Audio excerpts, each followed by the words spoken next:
we'll get started. Yes, Aaron, Otter AI, I know. Excellent. So Go I ahead. didn't add that. I didn't do that myself. I did that just came up, so I don't know where that came from. Oh, my goodness. Jennifer, did you start the recording? I did. Okay, I didn't see it listed, so I was It's not curious. listed, but I get the pause button, so I know we're recording. Okay. I did want to say though, I did see somebody post about they missed last week's session that we did.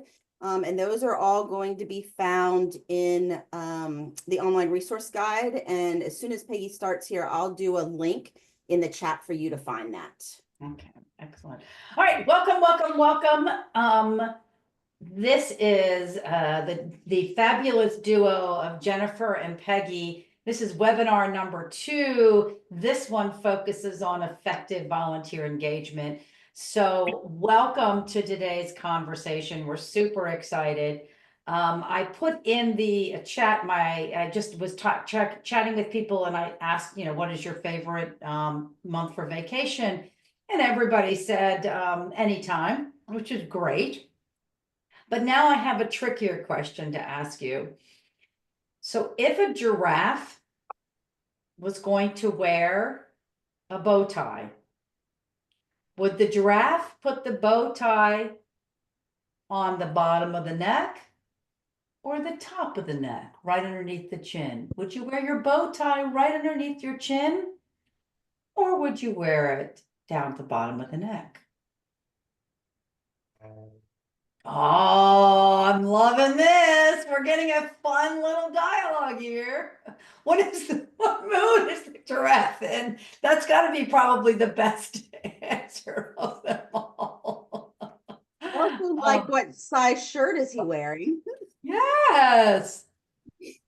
Okay, so I love Jenny. Jenny's going to give us the reasoning, which is really great. And so did Diane. This is excellent. This is excellent.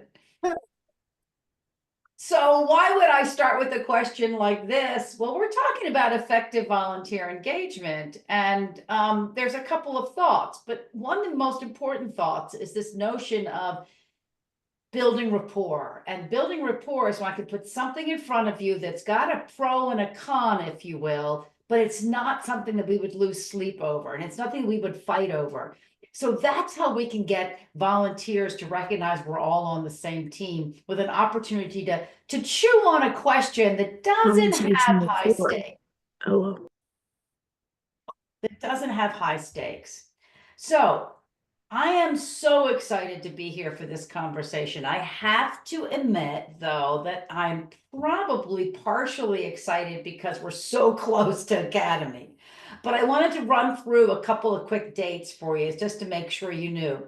Anybody know what February 10th is? Anybody know what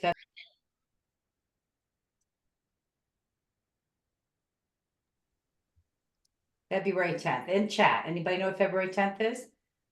The 9th Groundhog Day. Yes, Jenny, excellent. It is the revised deadline for submitting your brag flyer. Are you kidding me? It's also National Umbrella Day. That's too great. I'm loving this. But also, please do think of it in terms of your brag flyer. I know we've gotten a couple in. California and Ontario were the first 2 in. But this is your opportunity to not only brag and give a shout out perhaps to somebody who's maybe on your team that's really worked hard on something, but it's also an opportunity for us to share and create an incredible pool of samples and templates, etc. March 25th is the next date I want to put in front of you. Anybody have any idea what March 25th is? March 25th. Robin, if you can do the 12th, good. 10th is better. You know what? We think that whatever you have is so important that we can take it. Yes, Chris, excellent. Ginny, right on top of that. It is going to be chapter the Academy webinar 3. So here, this one says it's really all right. I'm sorry, I'm interrupting myself. Okay, I'll edit the slide deck to say the 12th. How's that? I'm sorry. We've changed it a couple times. I keep moving the needle to allow everybody to have more time. My fault, my bad.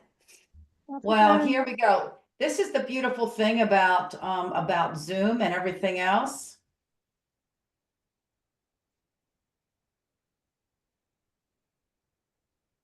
What is February 12th? All right. And the last date is April 23rd. What is April 23rd? This one should be pretty easy. I'm looking for an answer here. And while you're doing that, it does not have content. Yes, yes, Robin, very good. Yes, Heidi, yes, John, yes, Jenny, excellent. Now you'll notice that we do not put content on listed for the webinar 3 and 4 for a very specific reason. We're going to see a bunch of you in Chicago in about a week and a half, and we're going to find out after that what topics are really important to you. So delighted that you guys are so in tune with these dates. By the way, just so you know, you should have gotten already the email invitation on your calendar. If you didn't, let Jen know so we can make sure that we get that to you. All right. We want to talk about effective volunteer engagement, and a lot of times this is a conversation about boards, and I could say also committees, but I want to start right here. I'm going to put a poll up, and I want to find out, how is your board's engagement? Let me get that poll up for us. So the question is, how would you describe your board's engagement? And would you say highly engaged, not bad, but we could be definitely more engaged, we're struggling, wow, I'd rather not say. Now keep in mind that all of our polls are anonymous, so if you choose any of these, all is good. So go ahead and give me some responses here. Well, folks seem to know that responses are coming in very quickly. We're getting very close. We're already at 80-some%. Yeah, beautiful. Looking like we've got it now. Let's see. All righty. I'm going to share this with you. I'm delighted to hear highly engaged. And so I want in chat, if you said highly engaged, I want your best tip, your best suggestion, your best strategy. What would you share with somebody who came to you and said, I'm struggling? There you go. No, but John, I'm only asking for people that want to brag. So anonymity is great if you don't want to brag. And for the record, if you put it to just Jennifer, she'll repost it without your name. So you still. Oh, hey, how are you? Do I know where we're going? Yep, there we go. You'll also see, though, that many of you are in the not highly engaged category.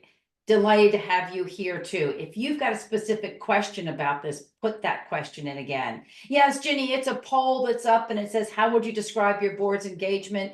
And it is highly engaged, not bad, but could be more engaged. We're struggling. Wow, I'd rather not say. All right, so we've got some place to fix, right? And that is awesome. And it's not a problem. I mean, our boards, we go through cycles. There are times which are better than others. It's always good for us to have an opportunity just to spend some time and ask the questions, how can we make it better? So keep those tips coming. I'm not seeing very many of them just yet, but if you said highly engaged, share with us something about that so we can begin to build on the experiences of each other. Now, as we get into this conversation, I want to tell you what research tells us about why board members and committee members may become disengaged. I don't think any of these are going to surprise you, but according to research, it comes down to the number one reason is lack of clarity. When people aren't clear, they oftentimes will not want to make the commitment, right? Or they've made the commitment, but not able to follow through on it. Number two is just the meetings are ineffective. And when meetings are ineffective, they're poorly structured or they're dominated by a few individuals. Folks can sometimes feel like their contributions aren't valued.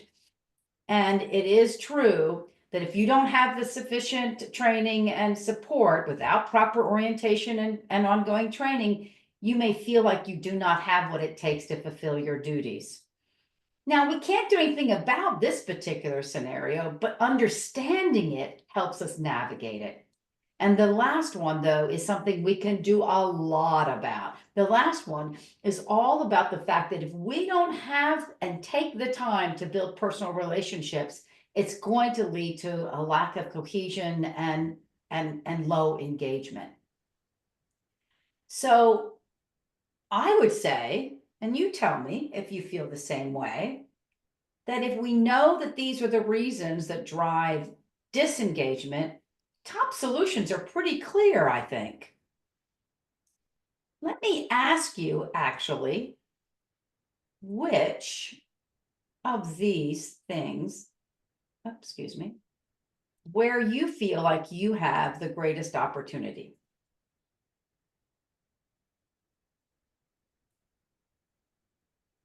Board orientation, board onboarding, board training, board meeting engagement, board engagement between meetings, succession. Which of these topics represents the greatest opportunity for you to counter the elements on the slide?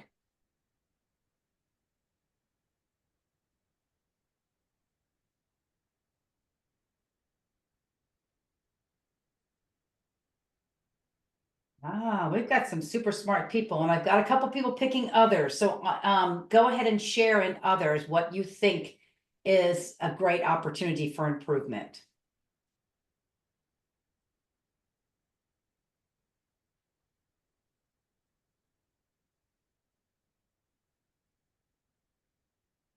And while we're doing that, Jeannie's got a number of cool tips that she put in.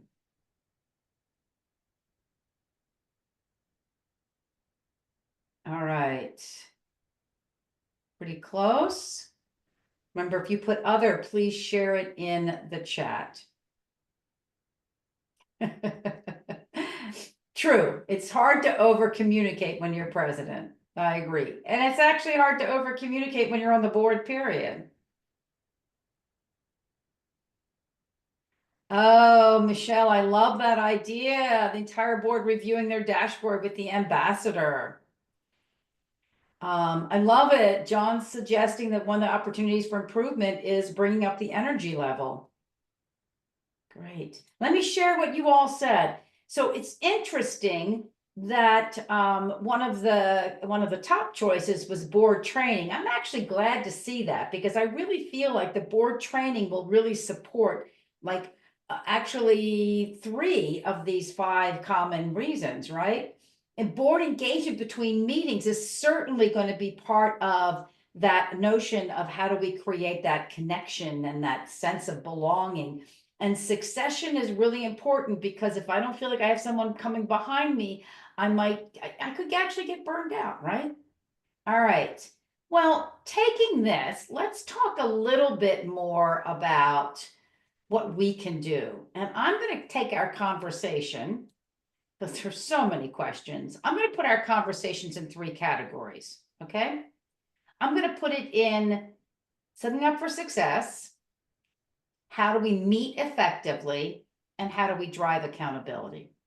I really think that we can overcome and we can create improvement in those same categories that you just talked about when we begin to focus on these 3 areas. What I'm talking about in these categories is going to be to touch on the orientation and the board training. We're going to touch on resources.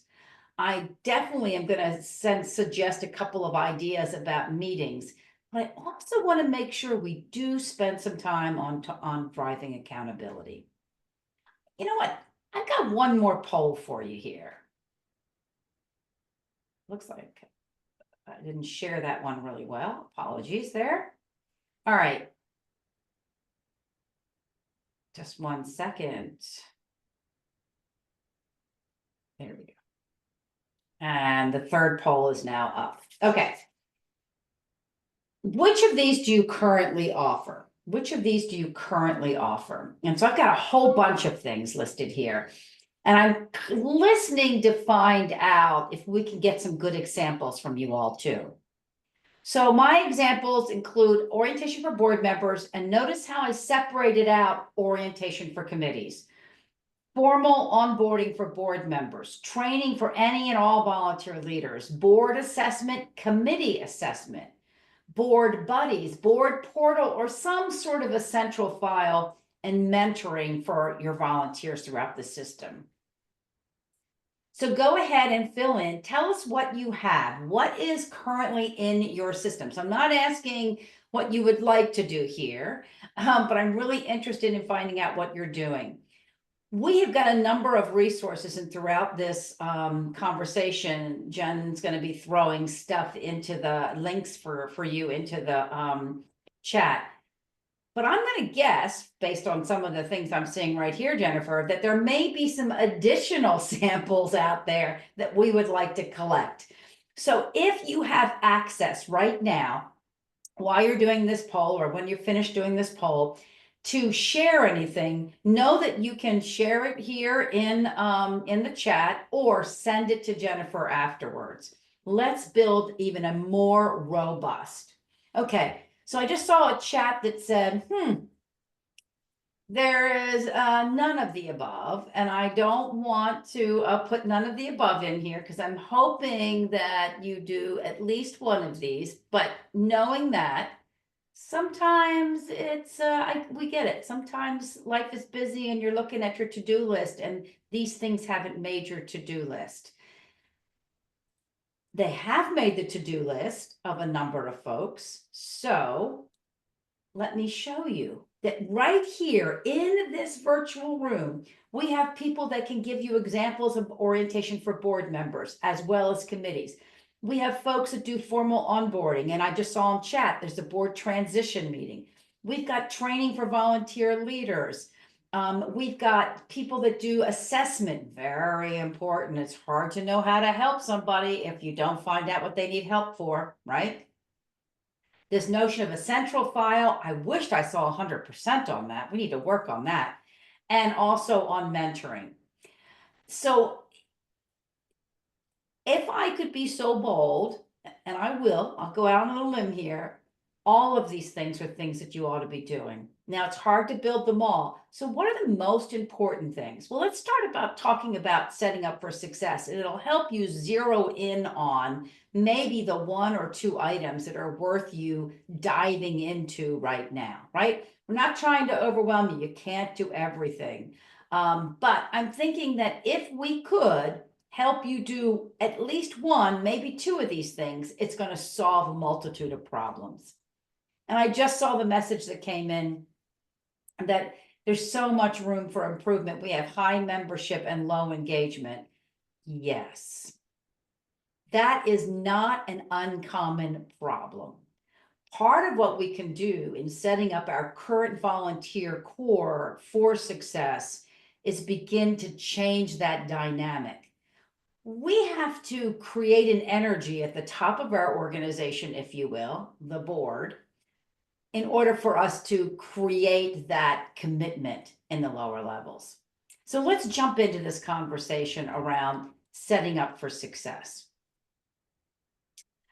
There are a couple of things that are kind of what I would call must-dos for us to set up our volunteer leaders for success, to give them the confidence to produce and to therefore create that positive energy.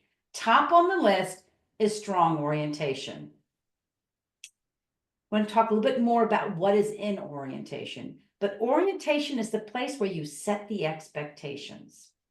Coming in number 2 is onboarding.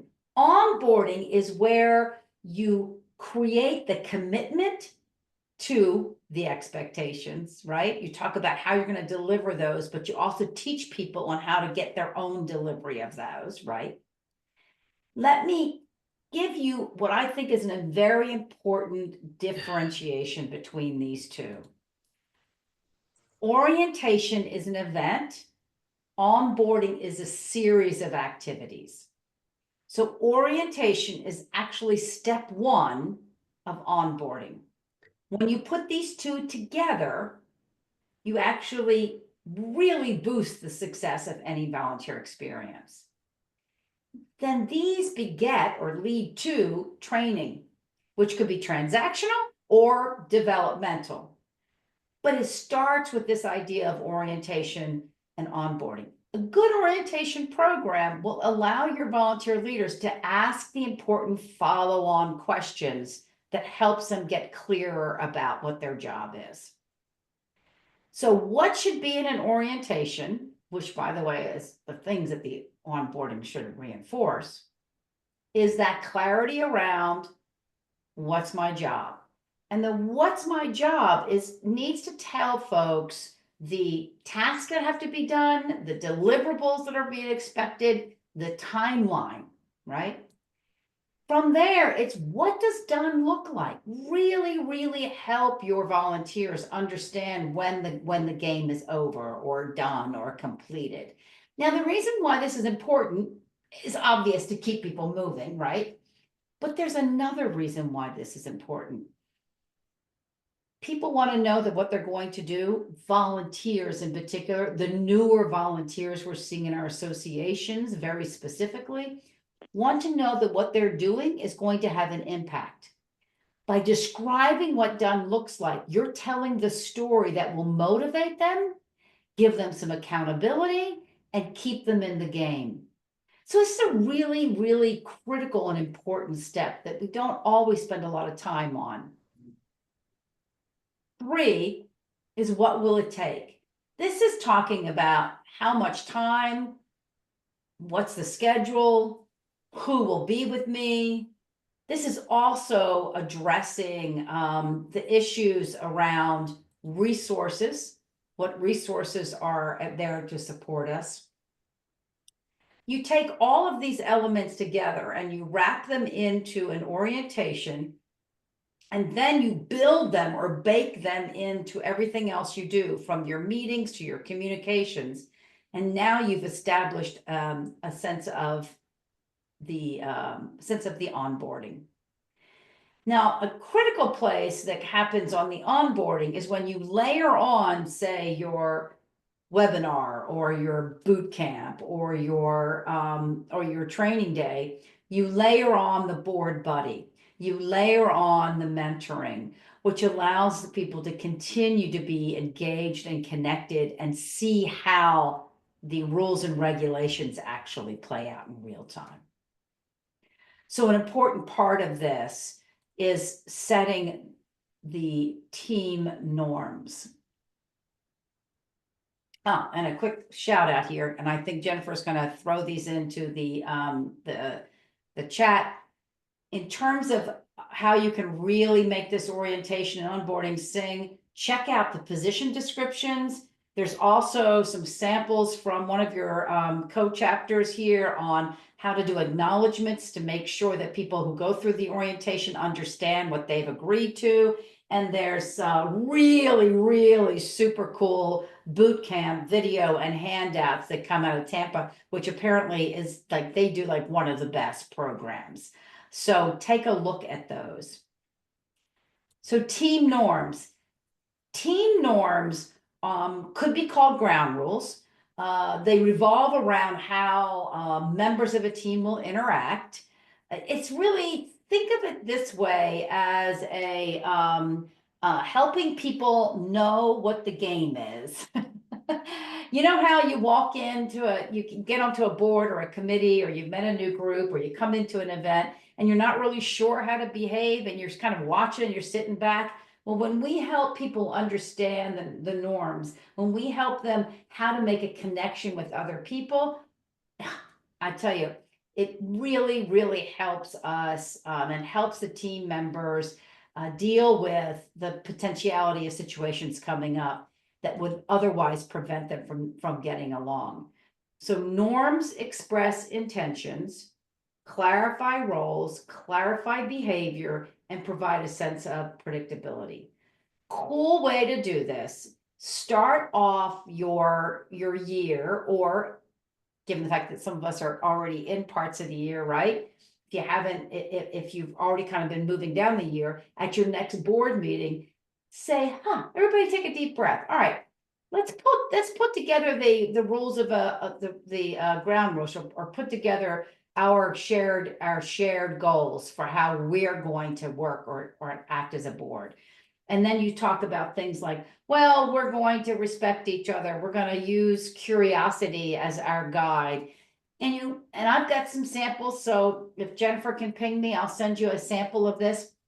But by doing that document, you could do this on Zoom by using your Zoom whiteboard or using chat. You could do this in person with a flip chart, write them all down, cross the ones off that not everybody agrees with, come to that wonderful sense of this is how we intend to be present for each other, and then share it with everybody after the meeting.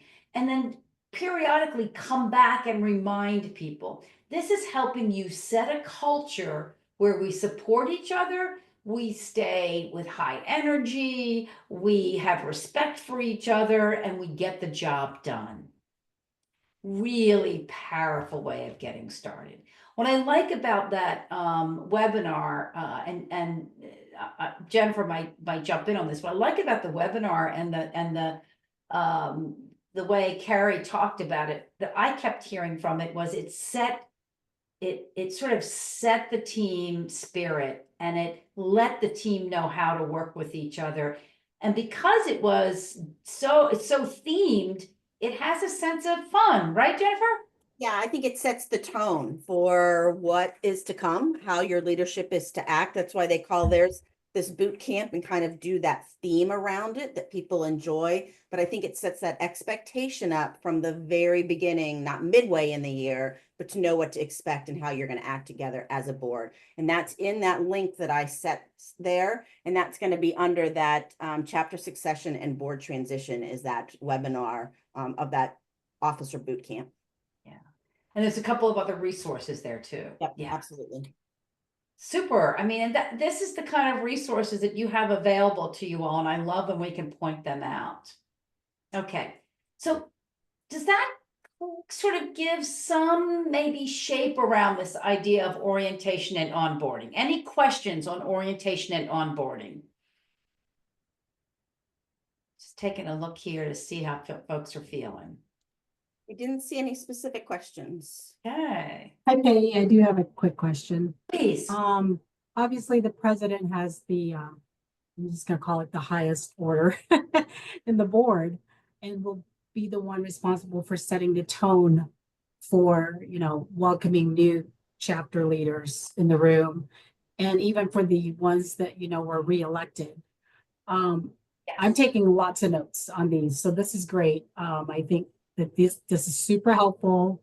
And I appreciate that, but, just the challenge, I guess, in the room, it's hard to say how successful you are, because it depends on the president, how seasoned or unseasoned they are, to say, now you're expected to lead a room, right? So if you can, maybe more in the onboarding, I want to hear more about, the president's role being at the helm. Right, excellent. Love the question, and delighted for us to kind of pause for a moment and take some more time on this and lift this up. So a couple of thoughts. I would concur with you absolutely that the president is, by the nature of that title and by the general job description, really is the lead role in this. But also think to yourself that the president is the lead role, but as the lead role, you're also the lead delegator. So sometimes I think this is where we can build engagement on our leadership team by giving some of the jobs away. So let me give you an example. The immediate past president, if you have that person on your team, the immediate past president could easily shift into the role of being the warm welcome and really sort of explaining or affirming or sharing with the rest of the group critical elements about how we operate as a team. So you can actually lean a little bit on the immediate past president for that. So just want you to kind of think about the fact that sometimes we can move some roles around. I see some hands up for just a moment. I also want to mention that when we're talking about onboarding, I think the coolest thing to do if you were trying to figure out how you can navigate this is to go ahead and get your orientation done first, right? These are the things we want to talk about. These are the things we want to make sure people are clear on. Get that set out and then say, all right, where during the year can I tease that and do a repeat on that, if you will? So for example, a great way to do this is to set up the orientation and then say 2 months later, do a quick poll to everybody and say, you know, and ask them a couple of questions from that orientation to see what stuck with them. A common one would be something to the effect of, how does the board make decisions? You know, what's our best method? Or this is our best, or you could have a discussion point. This is the way we make decisions. How do you feel about that? How could we make sure that you engage in that in a way that even more strongly connects you to the group?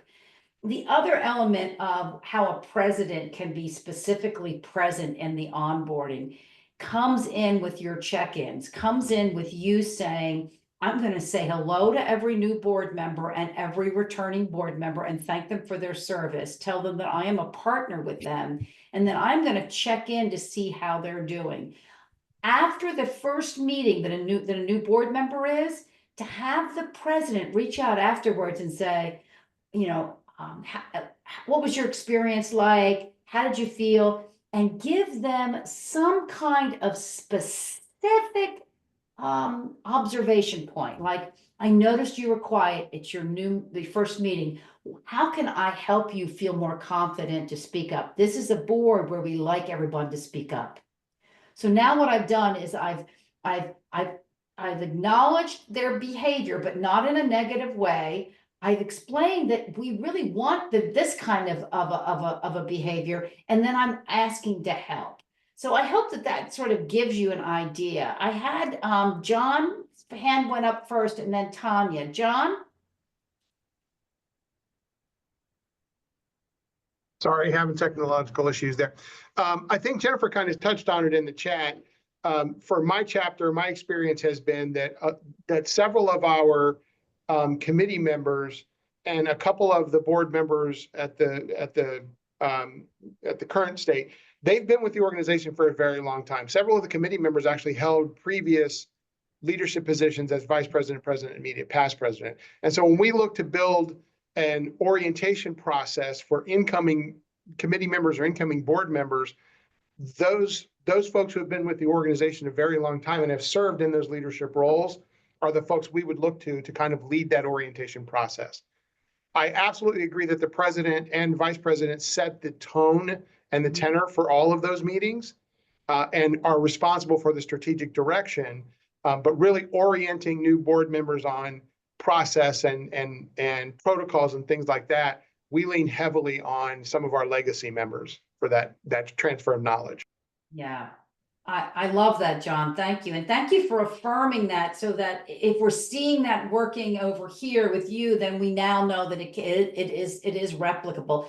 I feel like sometimes the president takes on so much, right? And at some point, we're a team. And so I love that. And I love that kind of that connection. Tanya.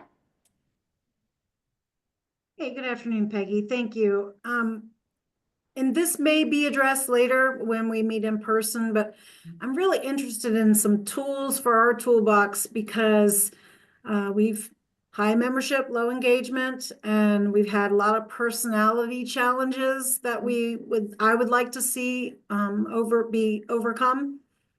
In addition, going from 0 to 100 can be very scary. So, if you had low engagement and you're trying to go for full-on engagement, it can be very off-putting. And so I'm anxious to gain some tools to try to balance that and navigate some of those challenges. So are most of your board positions filled and we're talking about how do we get them to actually show up and get the job done? Or are you coming from a place where you're lacking volunteers? Both. So we have a new board, fairly new board, Okay. but they're not new members by any stretch of the imagination. And there were some strong personalities because we're public procurement. We all have strong personalities. Matthew, this is Shaquita Cram. I just missed your call. Oh, okay, go ahead, Tanya. Oh, I meant wait, hold a second, Tanya. Tanya, unmute, sorry, I muted you by accident. That's okay. I got it now. There you go. Sorry about that.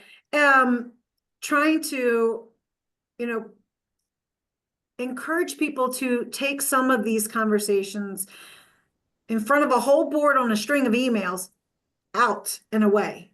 Yeah, yeah. When people don't get along, which is going to happen, especially when it's a board and we're Mhm. lacking participation, we're lacking engagement, like diffusing situations and, you know, trying to find a positive way to move forward. I just find that we went from, you know, COVID was hard, the pandemic was hard on a lot of us.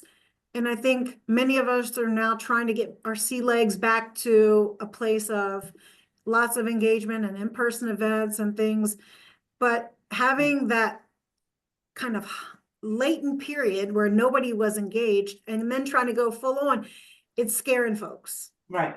So first of all, I feel you. I think most of us on this call and in our community, in fact, will feel it. It sounded to me like one of the things you said means that you are registered for the in-person academy, correct? Absolutely, I'll be there. And so will our new president. He'll be there as well. He's here on the group. Okay, good. Full Because transparency. one of the things we are definitely doing is we're gonna have several rounds where we're gonna be able to have you all get together and actually have good conversations. And there will be a round for issues pertinent specifically to the president. So I think we'll have a chance to have some really good conversations. But I really loved when you said going from 0 to 100 is hard. And I think part of what we have to be very mindful of, and I want to just kind of lift up what you said on that, is that we have to do some smaller incremental things.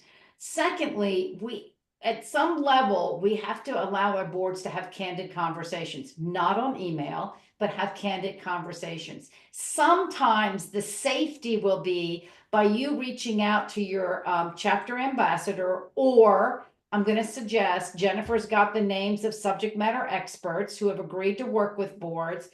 I would bring in, if there's a lot of mix and we're not sure how, we're still trying to figure out how to work as a group, I would bring in a third party to have a conversation. And the conversation should be something like, wow, we practically have a clean slate. What do we want to do? How do we want to be present for each other in this journey?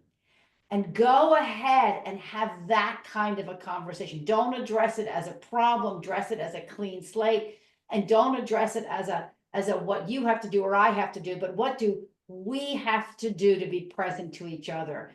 So you're putting it on that sense of how do we create a team? I'm not saying overnight, but I don't think the president and the vice president, past president, but I don't think the officers should try to make any of those decisions because you can't make a commitment for everyone else. I think having the group have some conversation. Tanya, I'm going to put it on you to bring this question to the group in person as well, because I think there's some places that we can have some good dialogue around this to go a little bit deeper. I do have some suggestions in the slide deck, which may also support you. But I think that we want to have some in-person conversation around this as well. Jennifer, do you see that as well? Absolutely. And I believe that when we have these conversations by position, this is where you talk one-on-one with your presidents or your vice presidents about those struggles and what are other people doing to to mitigate that. I think that is a big issue of diffusing those situations or going gangbusters and getting everybody on board. I think those are very critical things that happen in the chapters that these one-on-ones about sharing example of this is what happened with us and this is how we did it. Tanya, is going to be very beneficial to you all when we have those. We're going to have almost over an hour of discussions just for you all to dig deep into that kind of stuff. And we can build in a little extra time if we need it, right? Absolutely. I do like very much connected to this, and it's interesting because I think that the question that Tanya you bring up is leads to this is the question that Ginny has in the chat, which is how do we measure what it means by low engagement versus high engagement? It's like if you want to fix something, you kind of have to know where you are. How do I measure this in terms to see if it changes? And I would say that, you know, what'd be really interesting is if a board started off a conversation with, what do we think is low engagement versus high engagement for each and every one of us and us collectively? When you allow a group to collaborate so they have a shared definition of something, the group can then collaborate to work towards that.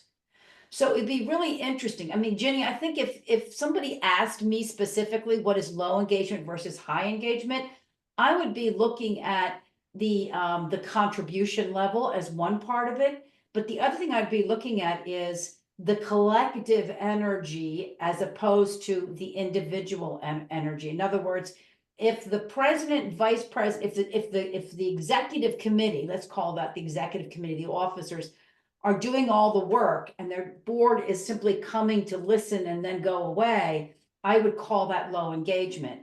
If the group is engaging the rest of the group and the board meetings are full of conversation and then the action list has, everybody's got a piece of action coming out of that meeting, then I would call that high engagement. But folks in chat, what do you mean by low engagement versus high engagement? And then how would you measure that?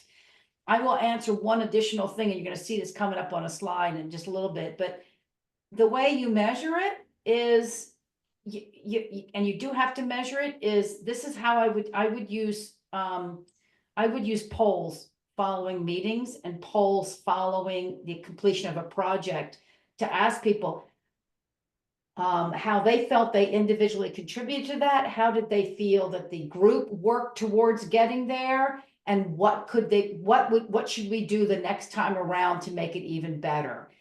So it's three very simple questions, but they are questions that allow the group to reflect, to do a little problem solving, and to do some future planning.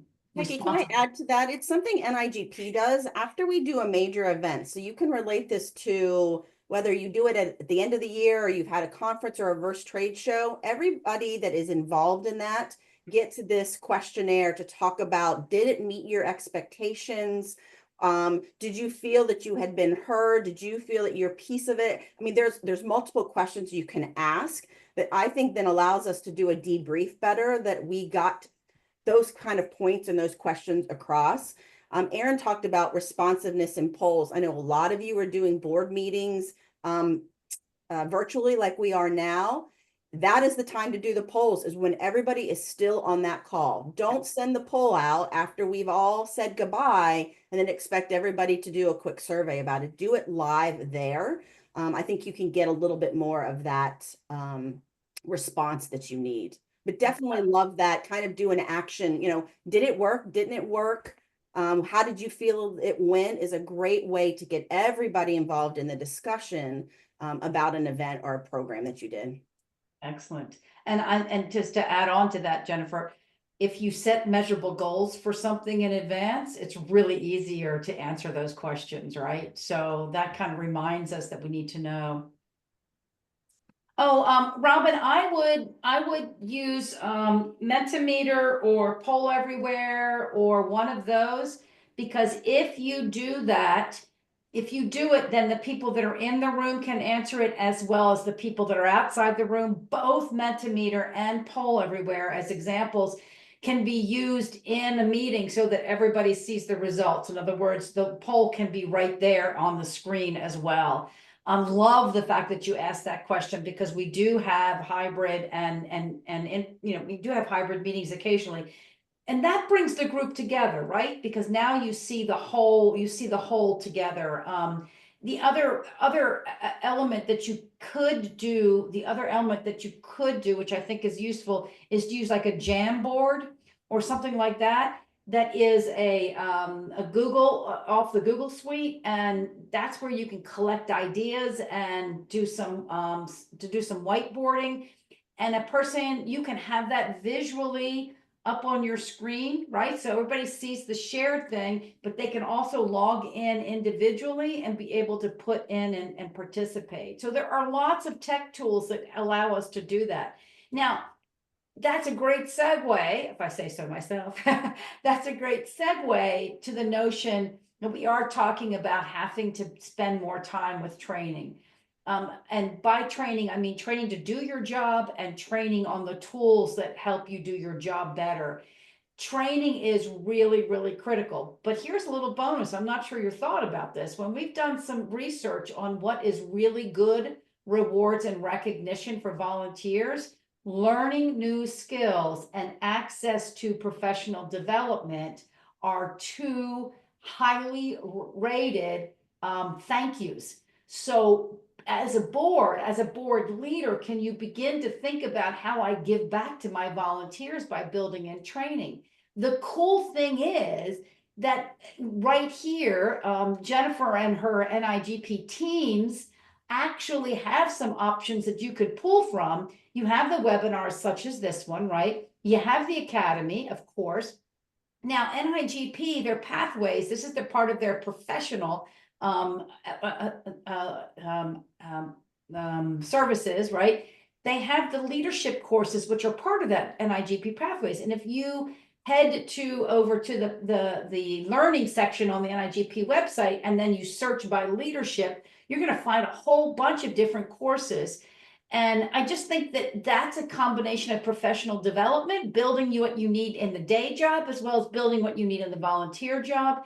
Is there a way, can your budget handle where you give a scholarship to somebody to take a leadership course and then come back and do a peer-to-peer learning? Is there a way that you can sort of build that in? Now, also, there's a lot of informal training opportunities. Leaders in the Loop, that's the e-learn that has all kinds of cool things and takes you to resources where you can develop some knowledge.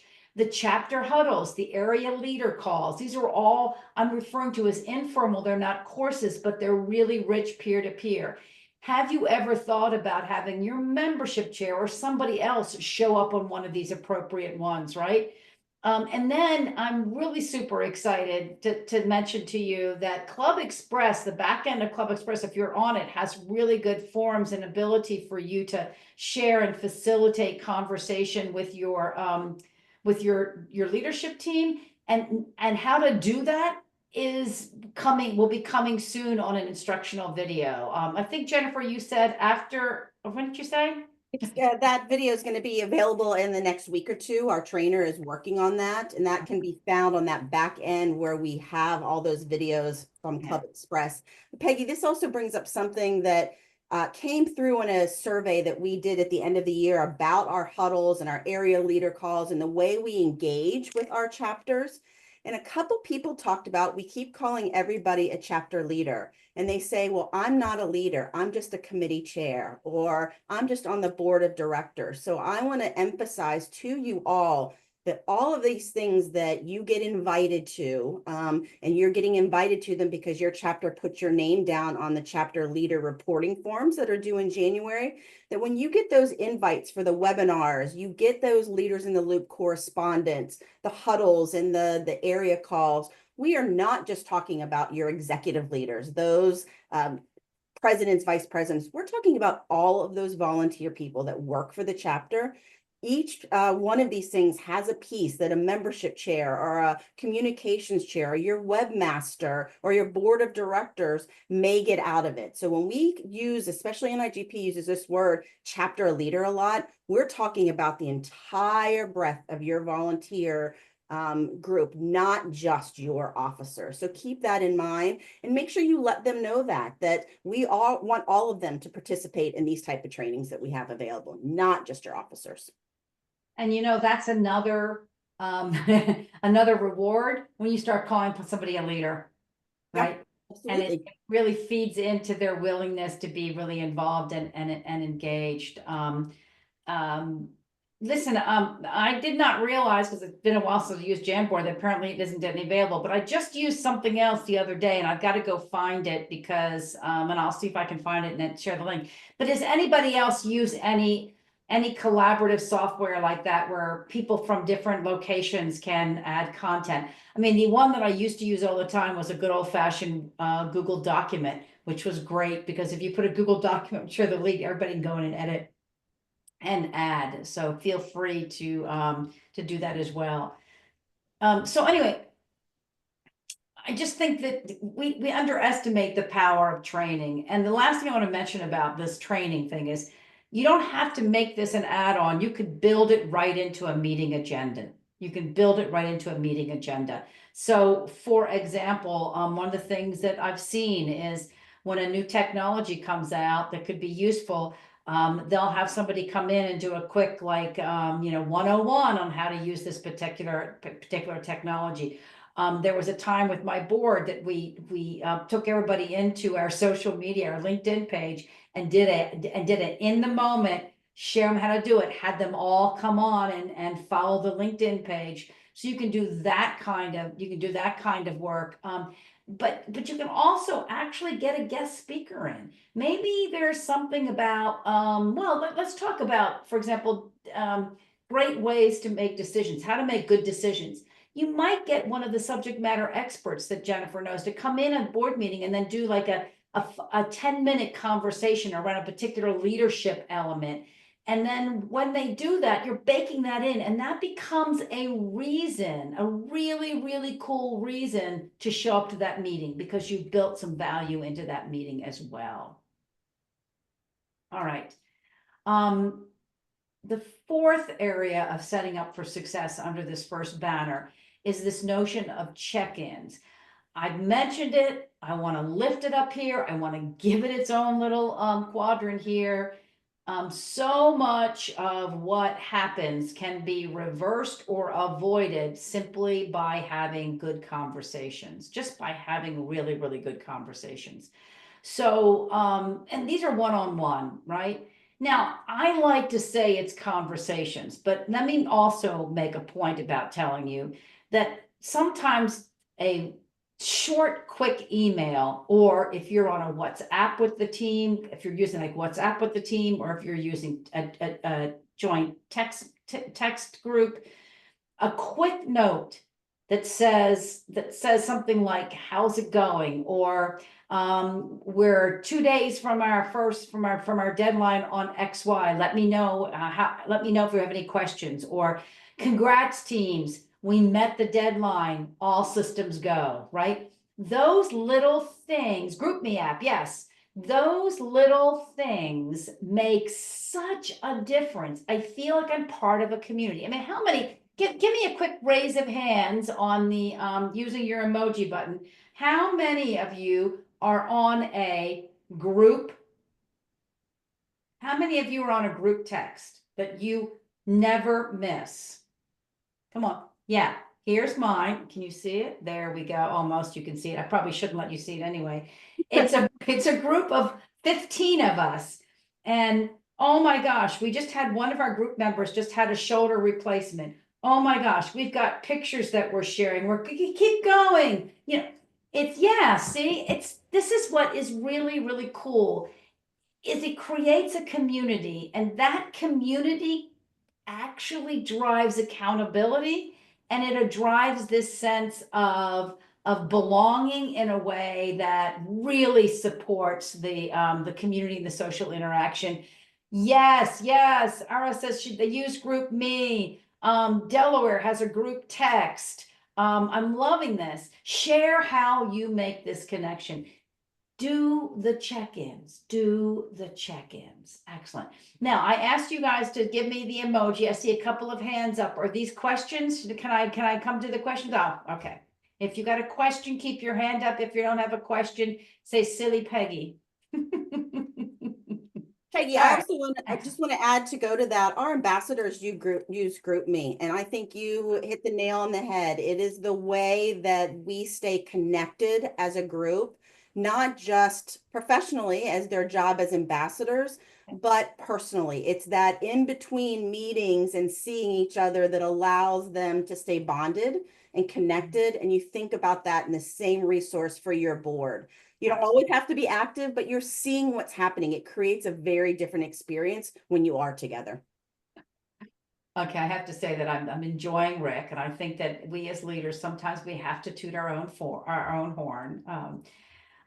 So setting up for success, those are the 4 elements for it. Let's shift to what I told you was number 2, which is ban the boring meeting. Okay, so much of what the board does and so much of what the committees do is what occurs in the meeting. I would say that for most of us, well, I don't know, you put it in chat.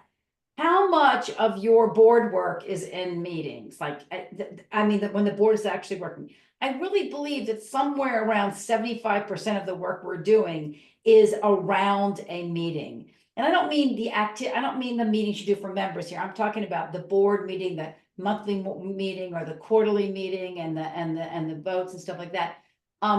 If we do meetings wrong, it's going to be the reason why people are unengaged.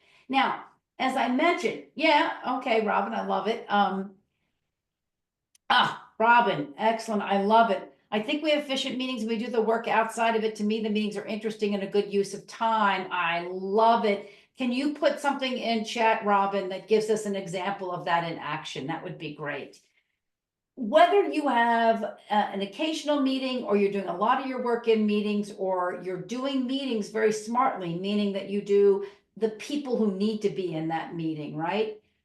Running effective meetings is an incredible strategy for boosting engagement. And if we let the boring board meeting fade away, I guarantee you that we will have more engagement. 3 things for you to consider.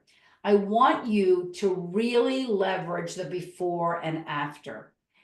You have to leverage the board before. You have to have materials that they need in advance to them. You have to have an agenda in advance to them. You have to do a meeting notice reminders.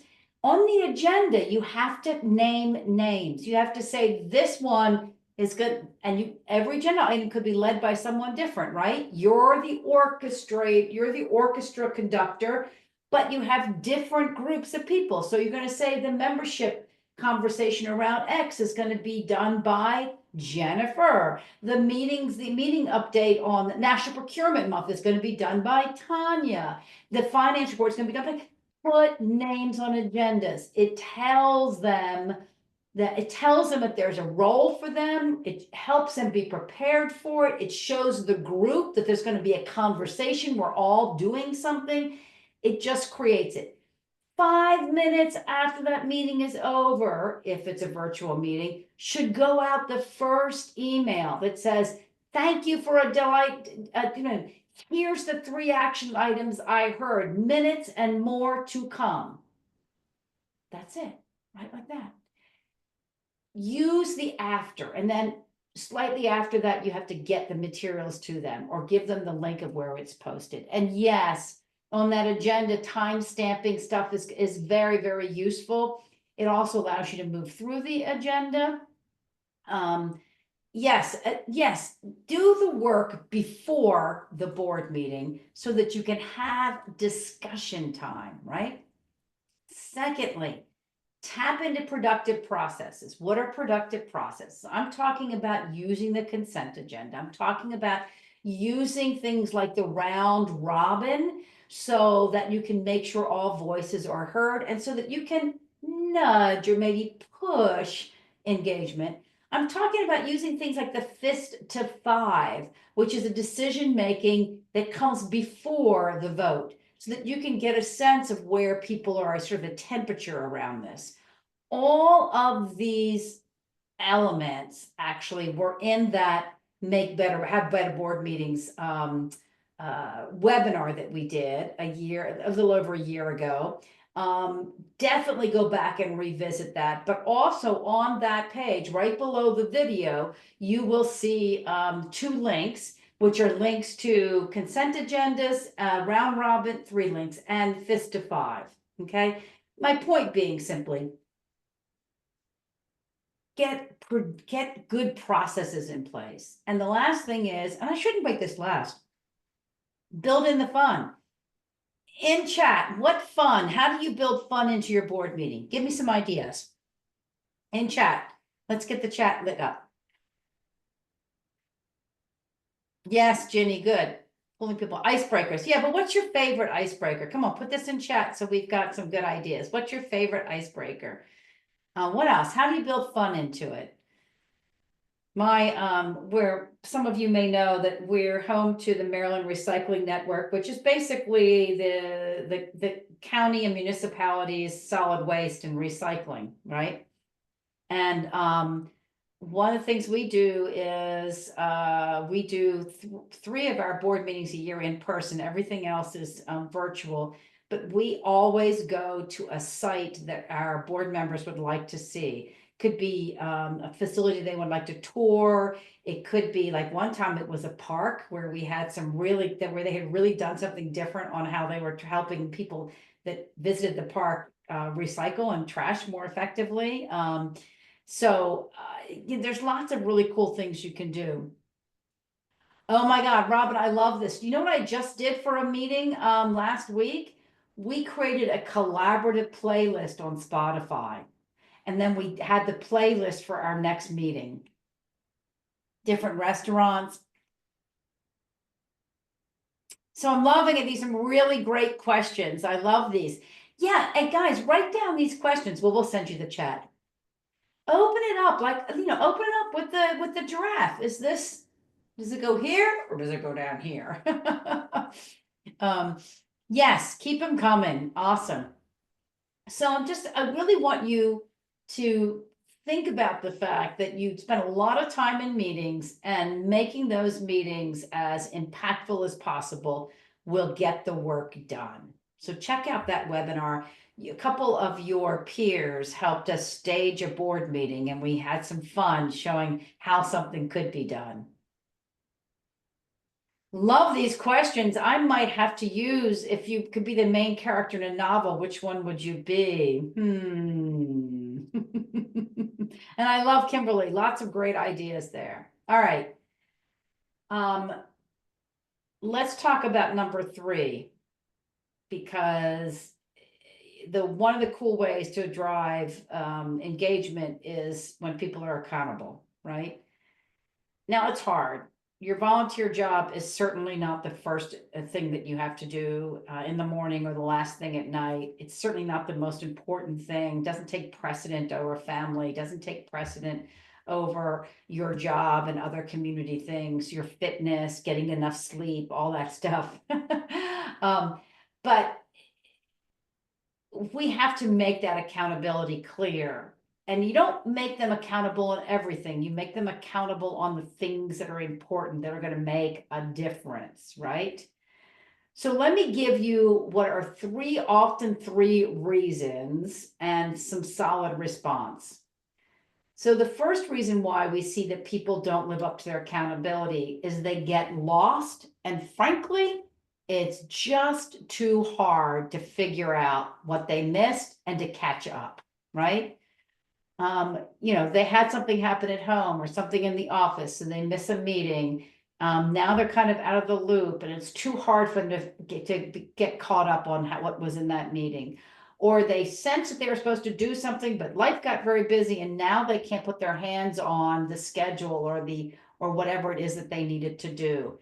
So they literally get lost and you're just asking them to push too much to get what they need back. So what can we do?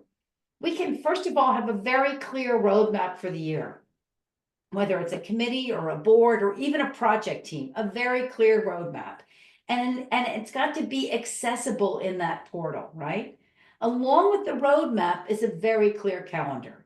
So I'm suggesting, and don't make these over detailed, right?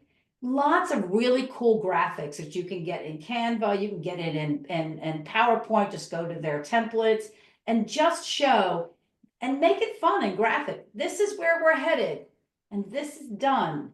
Here's the calendar, key dates, right? All of this is up in a portal where you show them where it is and you star it or put it the front end. So for example, let's just say you have a shared Google folder, right?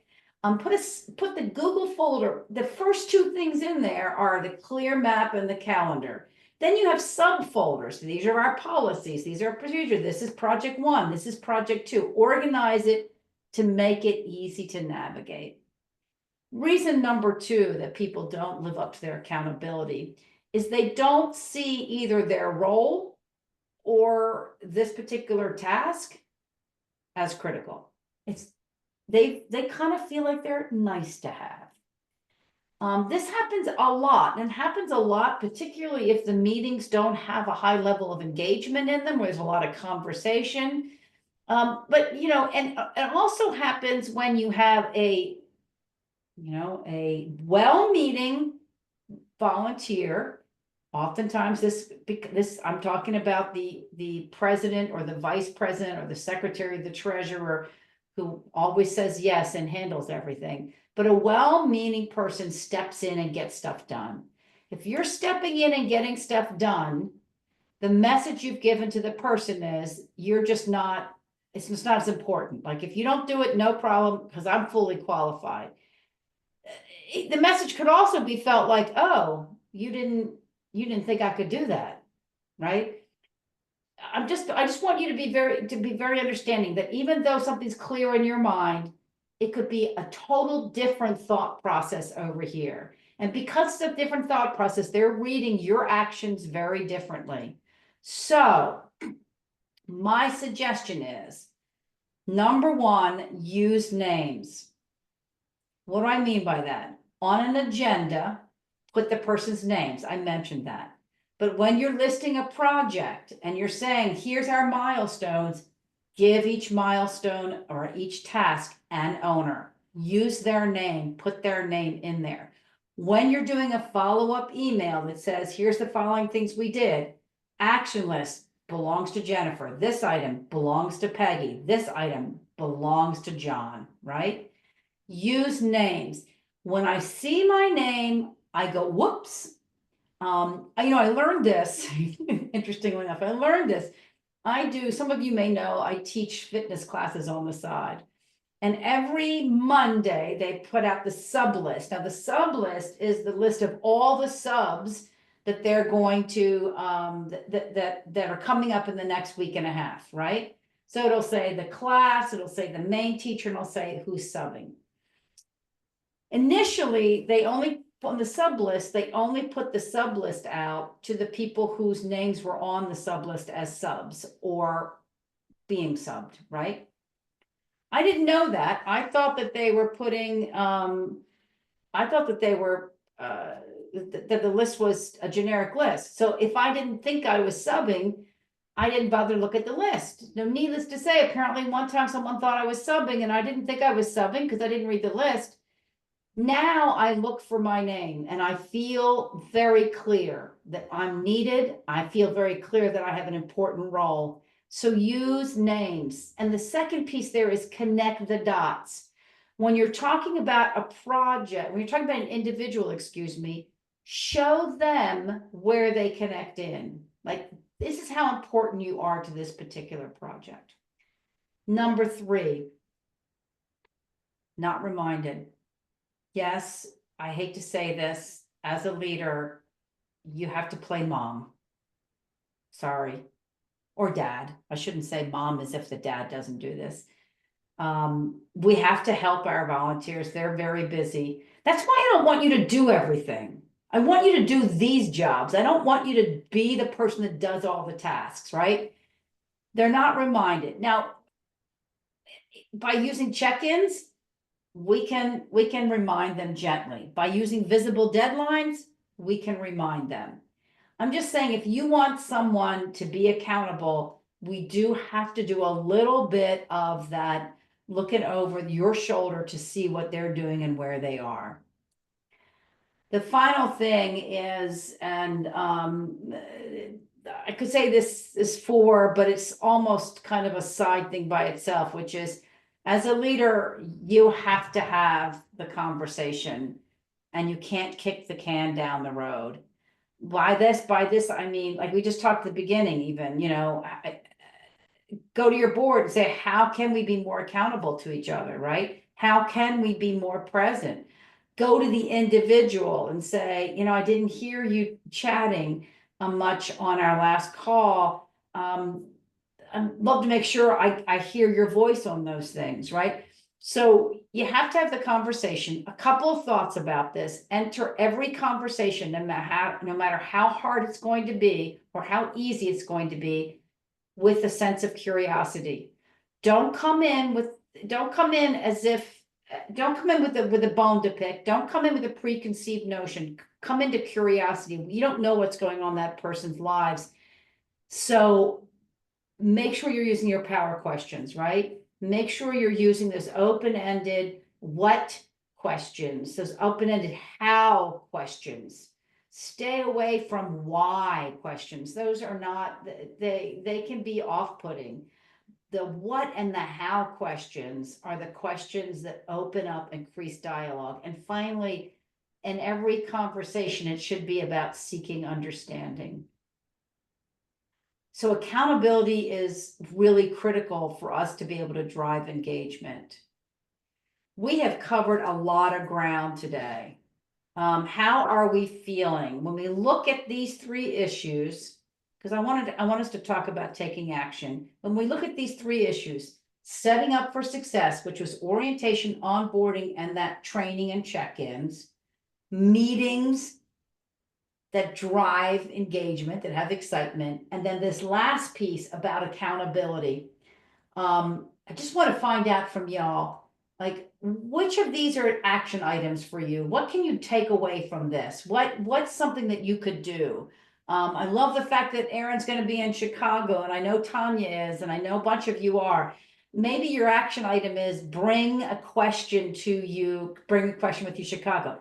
Not going to be in Chicago? Then give your question to us now, and we'll either answer it now, or we will answer it in Chicago and have your leader bring it back to you. Oh, Robin, I love it. Yes. Yeah, let's do this. Let's do the check-ins. That may be the easy, quick action item, and you just get a pulse, right? You're putting your finger on the heartbeat of the people that you are really important to you and as a team. Good. Someone's got GroupMe. I love it. I love it. The calendar's a great idea. Go. I'm loving hearing that. Mike, yes. Come to Chicago. We'll give you hints. Check-ins. Yeah, I think the check-ins are awesome, and particularly if you can use a little technology with that as well. All right, you keep them coming. You know what that also does? Check-ins allow for that one-on-one engagement that I think gets lost so much, especially if you're doing virtual meetings. Check-ins allows you as the president to have that conversation and build a rapport so somebody doesn't feel or get lost, because you are connecting those dots and bringing them back into the fold. I love that concept. Yeah, I mean, it's been priceless for me. I do it with my kids. Like, did I mention that to you guys? I have a group text, and sometime every weekend I send it out to everybody, and I just check it in, just checking in. It's a lot of fun. So, all right, 3 closing thoughts for you. Use the free resources.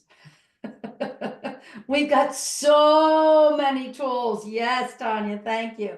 Use the free resources. Oh, and hang on a second.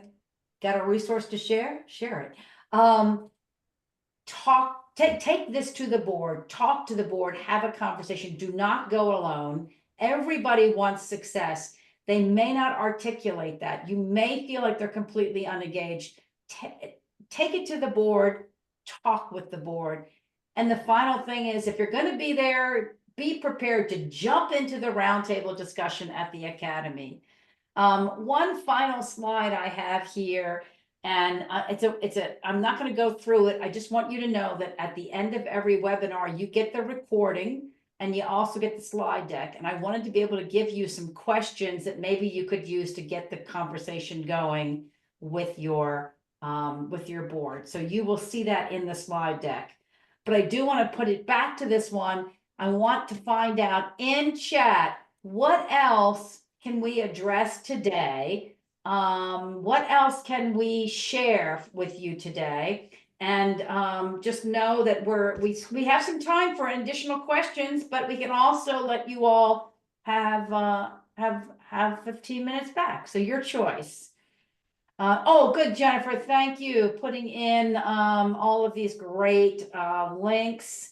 We Yeah, will guys, put anything that- that we talk Chapter Academy has its own landing page. So as soon as we get these recordings, we talked about a couple of resources, the chat that we want to put in there, they will be posted in there the week after. We will also do, Peggy and I will do a big dump of stuff after we're in person in Academy for very maybe specific flyers or things that come up or examples. We'll actually post all those brag flyers everybody talked about in the same area as well. So if you're not going to be with us in person, you will have access to some of those resources that we talk about while we're there in person.